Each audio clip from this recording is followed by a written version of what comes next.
ще има мотор. И аз така. Снимай, аз сега от тук снимаш. Това време.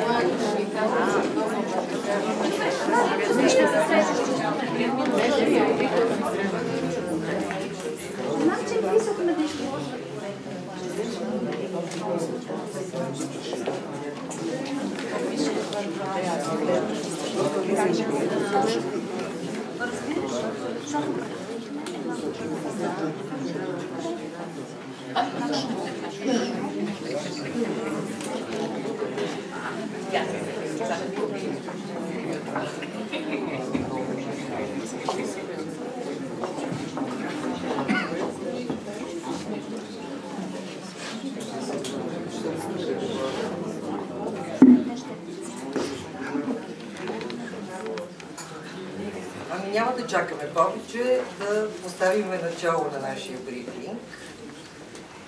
Уважаема госпожо Никодимова,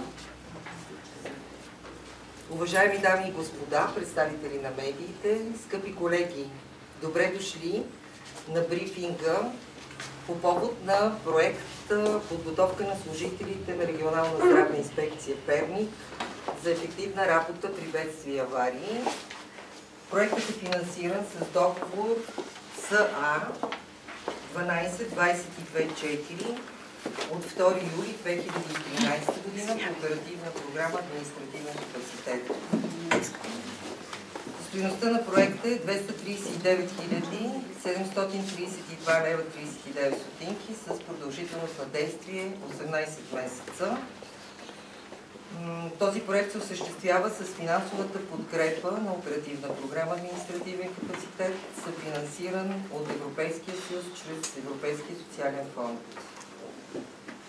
За Регионална здравна инспекция Перник това е първи проект по оперативна програма Административен капацитет. Целта на проекта е да се повишат компетентностите, по-скоро, знанията и уменията за ефективна работа при управление при кризи, бедствия и аварии, чрез включване и провеждане на специализирани обучения. За управлението на проекта има сформиран екип, който включва ръководител на проекта, координатор на проекта, счетоводител и технически сътрудник. Аз няма да бъда многословна. Ние сме подготвили една кратка презентация, да ви запознаем по-подробно с целите, дейностите и очакваните резултати от този проект. Но искам да кажа, че сме изключително горди и за нас е чест, че можем да реализираме този проект. Предвид неговата актуалност, имам предвид земетресението от 22 май 2012 година, което разруля нашия град. Сега искам да дам думата за кратко приветствие на госпожа Галя Никодимова, заместник областен управител на област Перник. Аз се надявам да мога да се чувам толкова добре, колкото доктор Стаменова. Тук съм от името на архитект Михаил Михайлов, областен управител на област Перник. За мен е чест да участвам в брифинга, с който се дава старт на този проект, който е по оперативна програма Административен капацитет. Вярвам, че това, което е събрало и е дало тласък на работата на колектива на РЗИ Перник, съзнанията и уменията за работа в тази извънредна ситуация, която преживя нашия град. И смятам, че знанията, уменията на всички вас могат да се институционализират и да се направят, да се превърнат в компетентности, които ще помогнат във всяка една трудна ситуация, пред която би могъл да се изправи града ни. Ако си позволя да цитирам господин Върбанов, секретар на Междуведомствената комисия, той каза нещо много важно, че всичко това, което сте направили вие в периода на земетресението от 22 май, би могло да се превърне в знание за цяла България, за институциите в цяла България.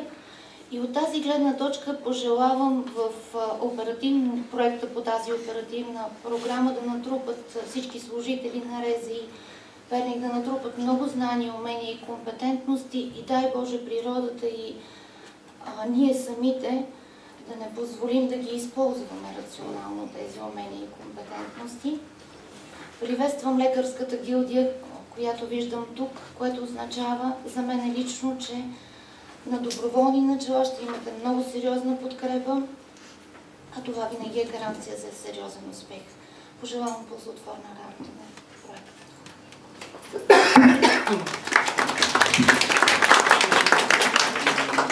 Благодаря на госпожа Никодимова. И сега давам думата на Ивета Райчева, която ще направи една кратка презентация и ще ни представи целите, дейностите и очакваните резултати в изпълнението на проекта. Добър ден на мен.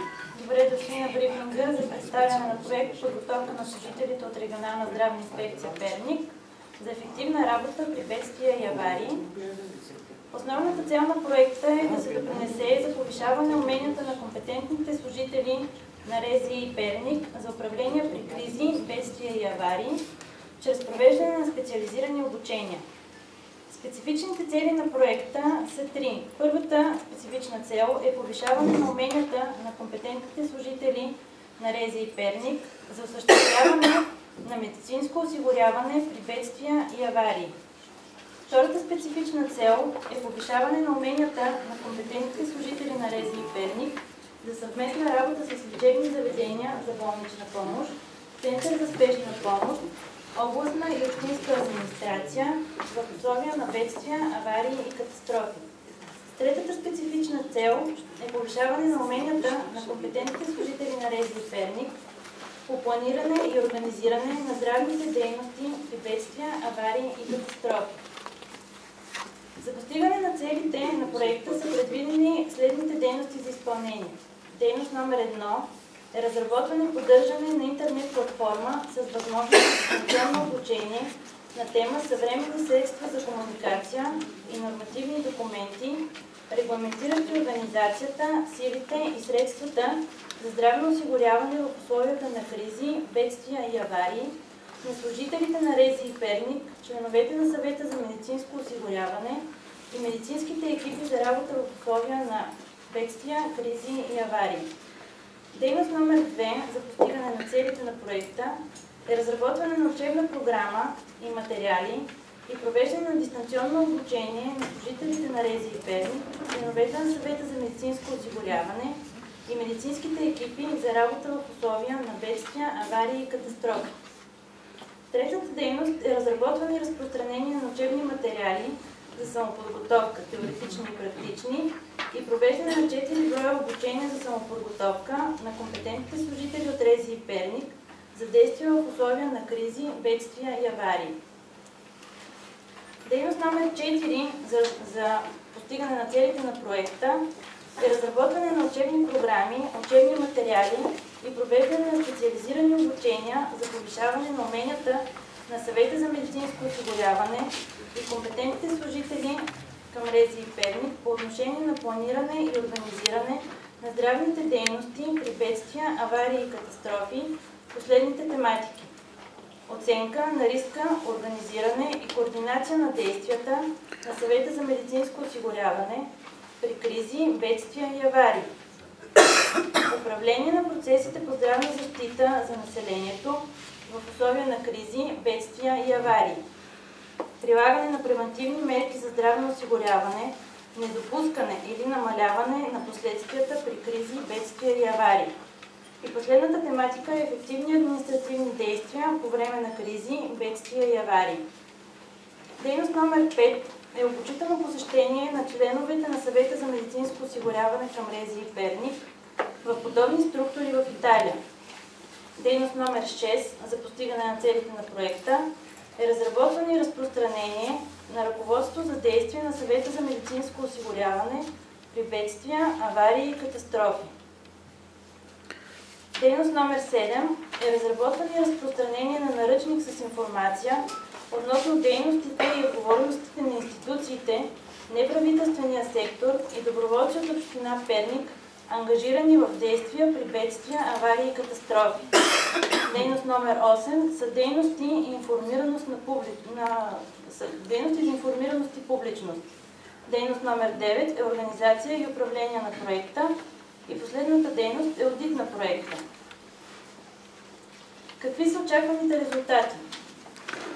Създадена интернет платформа, създадено средство за провеждане на дистанционно обучение, създадено средство за осигуряване на информираност и публичност на проекта, разработена учебна програма за дистанционно обучение.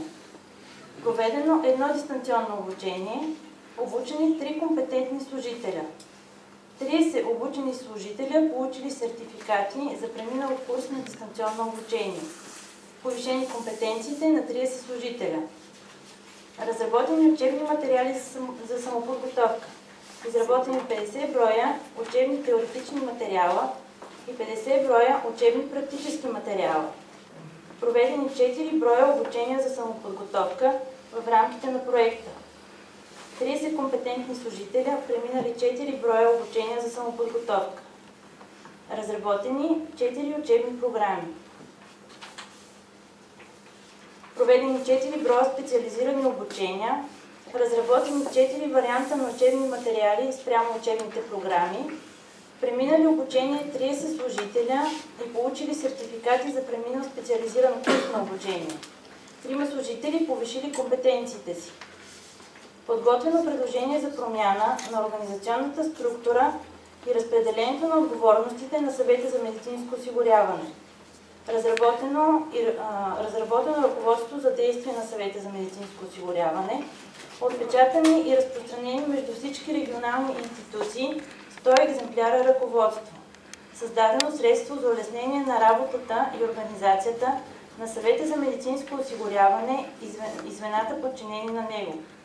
100 компетентни служителя повишили знанията си относно конкретните отговорности, които имат в условия на бедствия, аварии и катастрофи.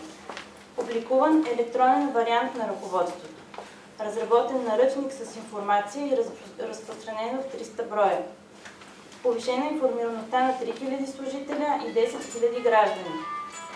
Публикуван електронен вариант на наръчник, изработен и разпространени 3000 броя плакати, 5000 броя диплянки, 1000 броя календари и 1000 броя CD-та. Публикувани 5 прес-съобщения в местните вестници, излъчени 5 платени репортажа в регионална телевизия.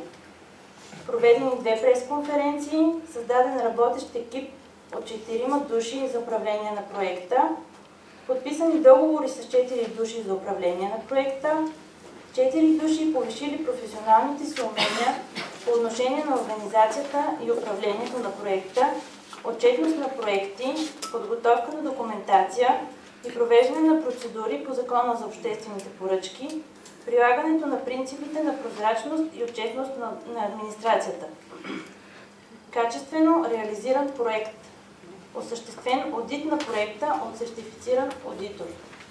Изготвени 3 броя одиторски доклади. Благодарим за вниманието.